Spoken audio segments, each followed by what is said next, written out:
the Honourable Annette King. Thank you, Mr Speaker. My question is to the Minister of Social Development and Employment.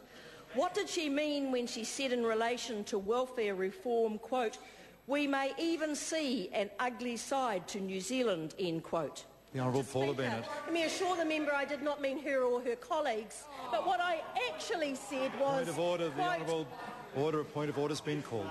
Well, Mr Speaker, can I invite you to consider that first part of a response to the question and rule whether that is in order or not? It was a simple question. It was not a political. It was not a political question. There's a lot of notice, and you have given warnings in this area before. I think the member, I didn't hear the answer clearly because of the noise level, but I suspect it was not, from the bits I heard, I believe it was not helpful. And I really would ask the Minister to just withdraw that first comment. I didn't hear it. I'm not going to. I just asked to withdraw it and start the answer again. The Honourable Paula Bennett. Point of order, the Honourable Judith Collins. Mr Speaker, I did hear the answer, and the Minister made it very clear that she wasn't casting any comments about the opposition. Order that I've heard enough. I don't think one needs to be... one would be fairly naive if one didn't realise what the Minister was getting at there, and I don't think it was helpful to the House, the order of the House at all. And that's why I'm just asking the Minister to withdraw that part and start the answer again. The Honourable Paula Bennett. I withdraw. Mr Speaker, I actually said, quote, "This debate could spark prejudices. We may even see an ugly side to New Zealand, but I believe we will also see hope and aspiration, compassion and understanding." The Honourable Annette King. I'd ask you, Mr Speaker, to look at my question, which was on notice. I said, what did she mean in relation to welfare reform when she said that we may even see an ugly side to New Zealand? She didn't explain what she meant by that. With respect, I've got to say that where a minister is asked what they mean in it by a certain statement, it's very difficult for any of us to judge the answer, because what she meant is what she's just explained what she meant. The quality of it is up to the public to judge. Supplementary question, Honourable Annette King. What comments, particularly by leaders in our community, does she believe could lead to an ugly side of New Zealand being revealed in relation to beneficiaries? Could it be, for example, comments like they are living, quote, "the dream," end quote? Or that beneficiaries, quote, "sit around all day watching Sky television, living off the taxpayer, letting their children run riot and getting stoned," end quote.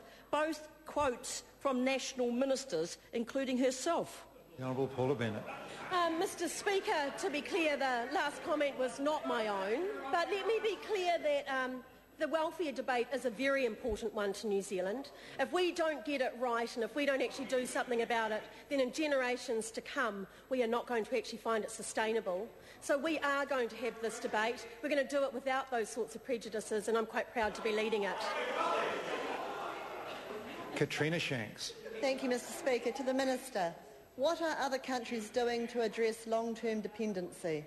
Honourable Paula Bennett. Mr Speaker, the problem is not unique to New Zealand. The working group is looking at other jurisdictions. Recent international announcements include Ireland, which has just announced it will stop sole parent benefits when the youngest child is 14. Australia has decided to part-time work test 233,000 single parents with the youngest child 7 or over. And in the UK, the new coalition has announced it will replace all existing welfare to work initiatives with a single program to get people into jobs. The Honourable Annette King. Question, Mr Speaker. With her so-called unrelenting focus on work, has she seen the recent Human Rights Commission's project called Focus on Work, undertaken in 16 regions throughout New Zealand with 300 employers, which show that the lack of jobs is the critical component as to why people are not working, that people overwhelmingly want to get back to work? And did she consider this evidence before deciding that too many New Zealanders were choosing a life of dependency? Mr Speaker, to be clear, when we saw, about 30% have been on welfare for 4 years or more.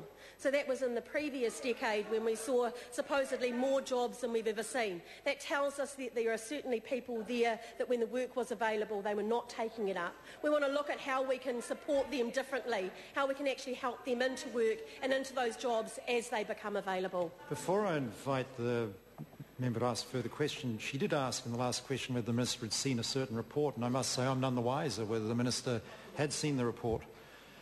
Would the Minister care to answer that? In all fairness, Mr Speaker, I've seen so many reports in the last few months, I don't want to directly say whether I've seen that one or not. I can't recall.